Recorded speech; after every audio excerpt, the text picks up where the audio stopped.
Hey everybody, so in this video I'm going to talk about how I struggle with my ego.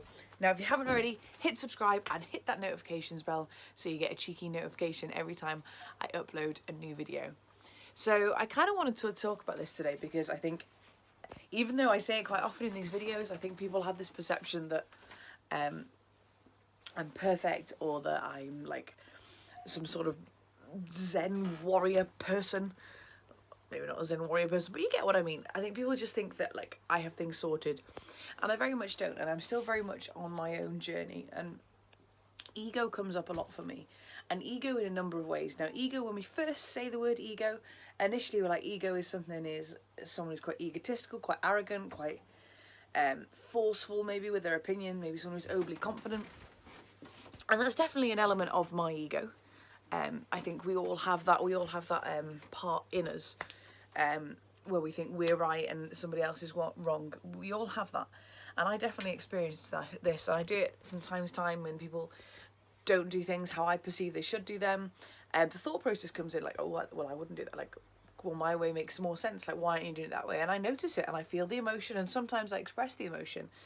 And if I notice it soon enough, I stop it and I reframe it. If I don't, I always make amends and I apologise. But ego comes up in different ways as well. Like, we do things, people who I suppose we use the term martyrs, but people who kind of put other people first all the time, but they do it with the kind of, instead of doing it from a giving place, they do it from a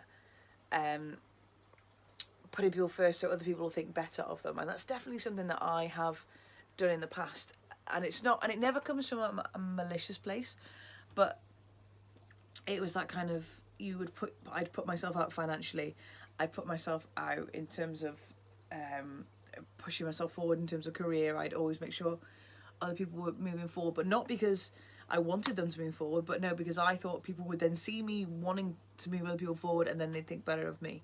That's still ego. It's still ego at work. And we all have elements of that. And I think it's something that we all have a constant journey with. I'm very much still on my own path with it. You know, and the way I deal with ego now and the way I try and notice it, Wayne Dyer had a beautiful quote, or he had a way of kind of splitting the word ego up, is edging God out. And don't switch off if you think it's kind of like all about religious stuff. It's not. Like, I'm not an overly religious person. I'm quite a spiritual person, but I'm not religious. But by God, you can even change the word God to growth, like edging growth out. If anything that is taking you away from your true self, from your true loving self, anything that takes you away from that is ego. You know, even if it's ego in a positive way, it's still ego. You know, if you don't say what you think, maybe in a conversation, why are you doing that? Because you don't want to hurt somebody else's feelings, or because you don't want them to think bad of you. That's still ego. It's still ego comes into everything.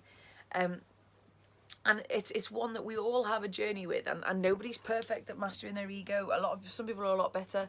I'm a lot better than I was. I'm still, like I said, I'm still very much on my own path with it, but it's definitely key to remember that ego is something that we all have, and a really, really good way of thinking if something is ego or not is, it sounds quite airy-fairy, but is it coming from a place of love?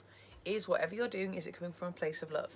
Are you trying to make someone else wrong? Are you trying to put someone else first? You know, where is it coming from? Is it coming from a place of fear, or is it coming from a place of love? And be really honest with the love, because, you know, it could be love for yourself, it can be love for other people.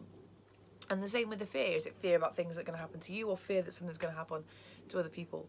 And the way I look at it is that if it's taking me away from my true self, from my centered being, and if it's not from love, then it is my ego.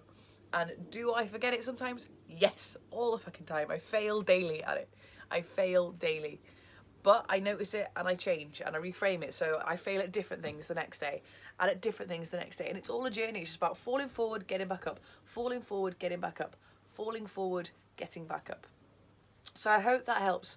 Just if ever you're unsure if it's ego-based or not, where is it coming from? Is it coming from a place of fear, or is it coming from a place of love? And in general, I find if it's coming from a place of fear, it's ego, and if it's coming from a place of love, it's not.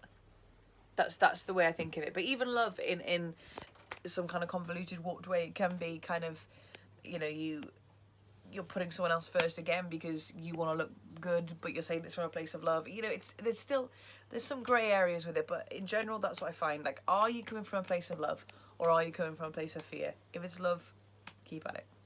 Hope that helps. Have a beautiful rest of your day. Hit subscribe, hit that notifications bell, and I'll see you very soon.